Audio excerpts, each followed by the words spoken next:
N97 on Nokian tämän hetken uusi lippulaivamalli, joka tulee Suomessa yleisesti saataville 9. heinäkuuta.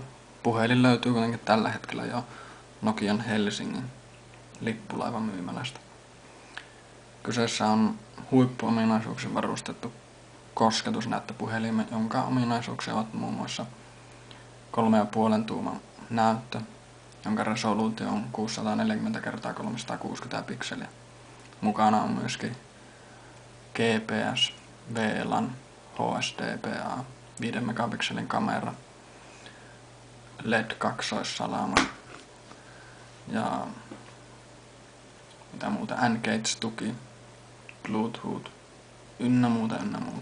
Niin ja tietenkin puhelimesta löytyy kuuvertonäppäimistö ja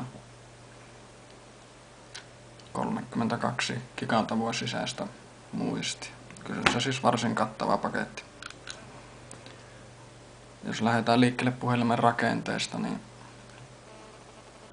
se on pikaisen testin perusteella erittäin jämäkkä ja laadukas.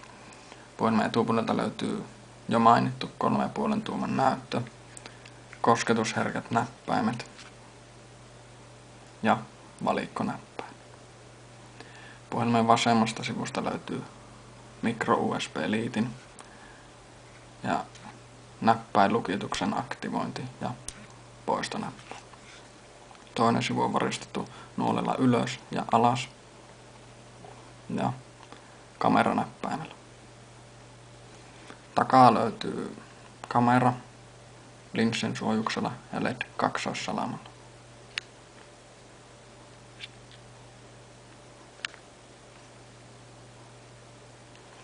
Puhelimen ylhäältä löytyy 3,5 mm kuulokeliitäntä ja käynnistys- ja sulkemisnäppäin.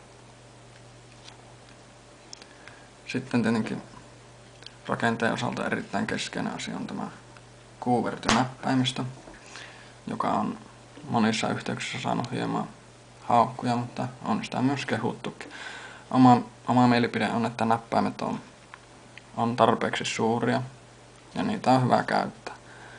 Tuo välilöintinäppäimen sijoittelu tosiaan hämää aluksi, mutta uskoisin, että siihen tottuu aika nopeasti. Omassa käytössä myöskään kolmirivinen sijoittelu ei haitannut. Paljolti näppäimistön käytettävyys on aika lailla mielipidekysymys ja sitä kannattaa jokaisen kokeilla ennen kuin puhelimen menee kaupasta hakemaan. Jos käyttöliittymä otetaan pikainen tarkastelu, niin ero esimerkiksi 5800 Express Musickihän on periaatteessa tämä widgetteihin perustuva kotinäkö. Mukana on Facebook-widgettiä ja esimerkiksi sää-widget. Paljon erilaisia käteviä toimintoja. Työpöydälle saa myös yhteystiedot, sähköpostit ynnä muuta. Käyttöliittymä tuntuma yleisesti on varsin hyvä.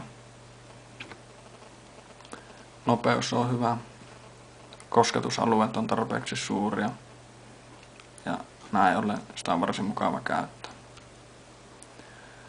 Pientä herkkyys on hyvä, mutta pientä miinusta siitä, että herkkyys ei kuitenkaan ole esimerkiksi iPhonen tasolla, joka johtuu siitä, että näyttö on toteutettu N97 eri tekniikalla.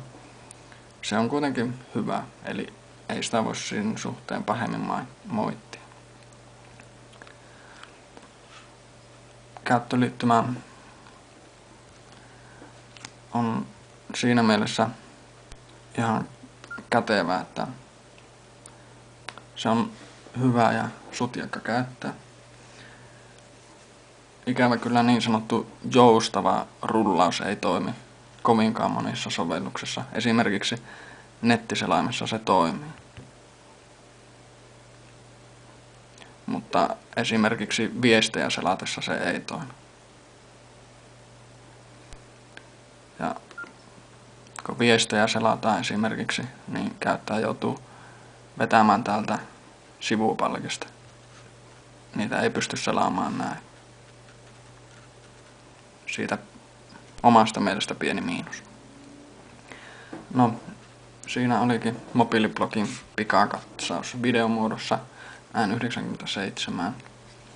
Puhelimesta tullaan julkaisemaan pitempi arvostelu vielä myöhemmin.